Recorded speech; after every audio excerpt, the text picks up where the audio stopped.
Hello and welcome to the first edition of Business Weekly on Citi TV for the year 2017. My name is Pius Emihere Eduku, and coming up in this edition, Finance Minister Ken Ofori-Atta discloses that discussions with the IMF team in Ghana has progressed steadily, and Randgold Resources renews its plan to invest in Anglo-Gold Ashanti's operations in the country. Details of these and others coming up in this edition.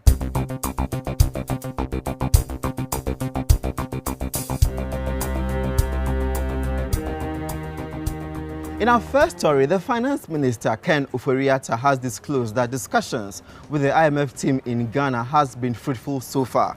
An IMF team which is currently in the country is meeting with the government economic team, and they are expected to deliberate on how government fiscal policies can be incorporated into the International Monetary Fund. Meanwhile, Ken Ofori-Atta has hinted that high on the agenda will be the need to change some conditions to meet the new government fiscal policies.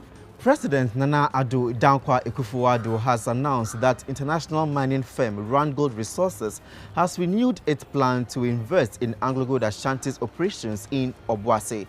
Now, 4 months after the deal was announced last year, Randgold Resources pulled out of the agreement, explaining that it is dissatisfied with the investment requirement. But speaking when the chief of Adansi called on him at the Flagstaff House, President Nana Addo disclosed that the CEO of Randgold Resources, Mark Bristol, had called him to disclose of the company's resolve to revive its operations in Ghana. Let's now turn attention to the oil and gas sector, because Ghana early this week concluded its first round of oral argument in the maritime border dispute with Ivory Coast at the International Tribunal for the Law of the Sea. Attorney General Gloria Ekufu, who led the legal team, questioned Ivory Coast's claims despite a long-standing agreement on their maritime boundary under the domestic laws. Ivory Coast has accused Ghana of using the development of its oil industry to annex the territory which does not belong to it. The country, in its defense on Thursday, also denied that it had long agreed on its maritime boundary with Ghana. The public hearing is expected to resume on Monday. Let's now take you to the ministerial appointment, where the Minister nominee for Business Development, Ibrahim Mohammed Awal, says streamlining the registration for businesses in Ghana will be a top priority if he is approved by Parliament.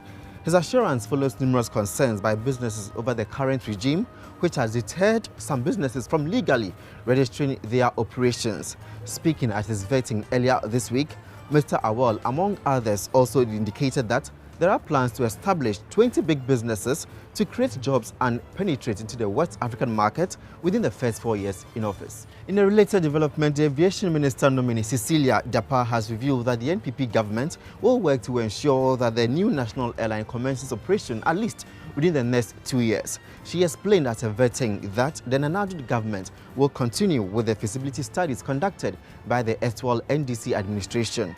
Ghana revived its quest for a new national airline following the collapse of the Ghana International Airline in 2010. Staying with nominations by the president regarding ministerial appointments relating to the business sector, the minister nominee for Fisheries and Aquaculture, Elizabeth Afole Kwe, has resolved to engage artisanal fishers in reducing the country's fish production deficit. According to her, reducing the country's 600,000 fish supply deficit will eventually reduce the country's import bills. Finally, Sipton Swish Systems has defended the 4.6 billion cedis cost for the establishment of an interoperable system for mobile operators in the country.